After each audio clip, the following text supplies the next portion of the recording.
The point of this video is to show you that having some generic knot skills will help you in different situations.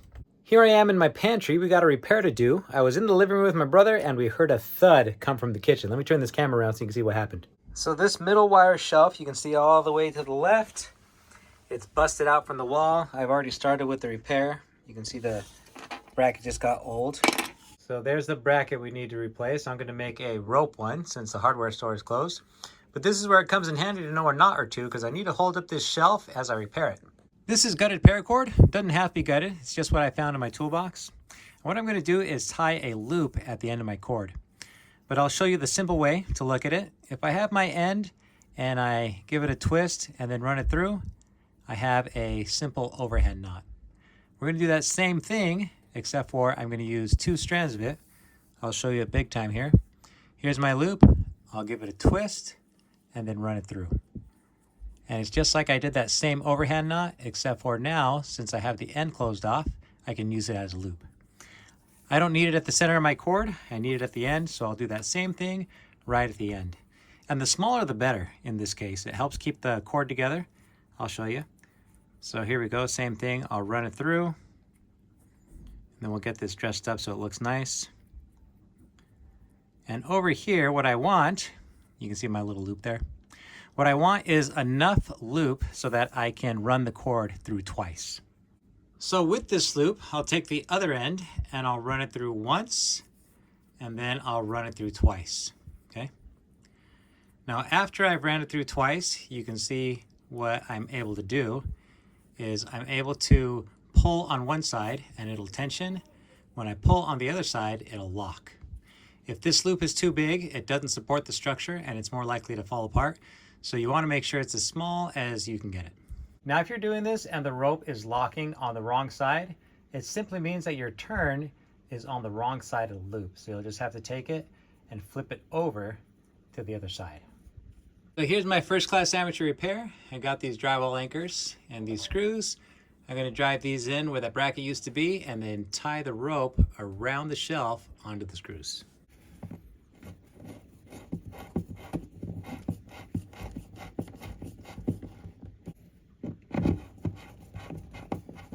These screws are too long, so we're going to cut them down. Got my free end of my gutted paracord. I'll run it through the top, run it through the bottom. And I did it this way so that I can pull down to lock everything up. So here we go. Let's run it through once. And then we'll run it through twice. All right, perfect. So here's what I'm talking about, right? I have to hold the rope. Otherwise, when I pull it, it's just going to slide. I'll hold the bottom and I'll pull. Okay. You see how it's locking on this side? It's because I have the turn on the wrong side. So I'm just going to flip it to the other side of the loop. There we go. Now we're ready to rock. Pull and watch this. Pull. It's locked. Pull. It's locked. Pull. Oh, looks like I did a little too high. Oh, actually, it looks pretty good.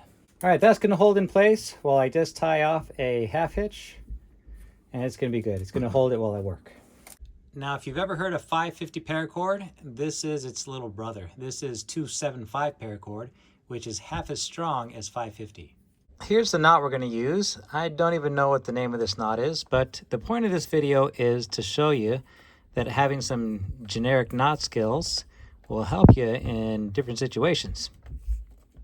So to tie this knot, you'll take your rope and you'll form it into a letter Z or Z if you're like my friend Lee from Canada. I'll take this side, I'll tuck it underneath. This side, I'll tuck it underneath. And then I have 2 windows that I'm going to poke my strands through. And you can see I have a knot right through the middle. I'll pull that tight.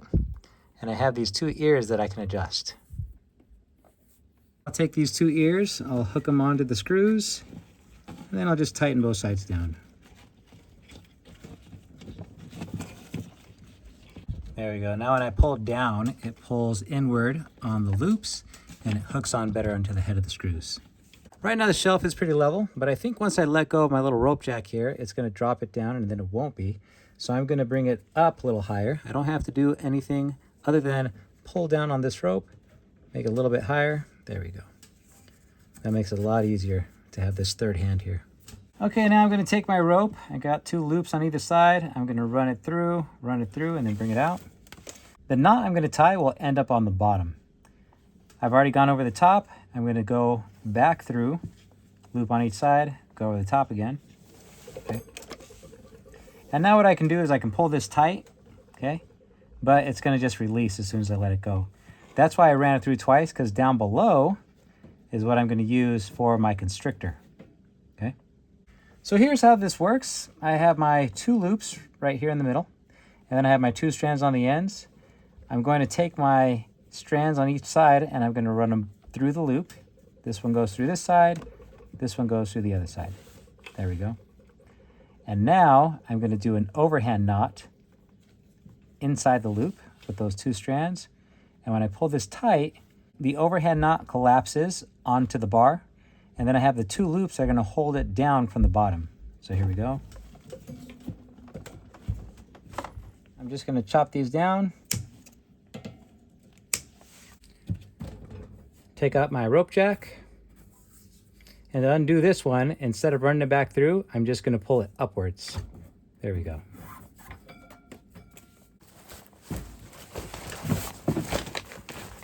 There we go. Good as new. All right, there's the repair that I tied in. And all we need to do is take this apron and hide it. There we go. Now no one will ever know. Fun fact, when my son was about 12 years old, he dropped a bottle of vegetable oil on the ground and it shattered everywhere in this pantry. And years later, now I'm seeing that we didn't get all the spots. It made a giant old mess. But as I'm cleaning this up, I'm kind of regretting it. I think I probably should have left it, just for memory's sake. Thanks for joining me in my pantry, folks. If you'd like to support my channel, you can pick up your own 275 paracord at my shop, awesomeforsale.com.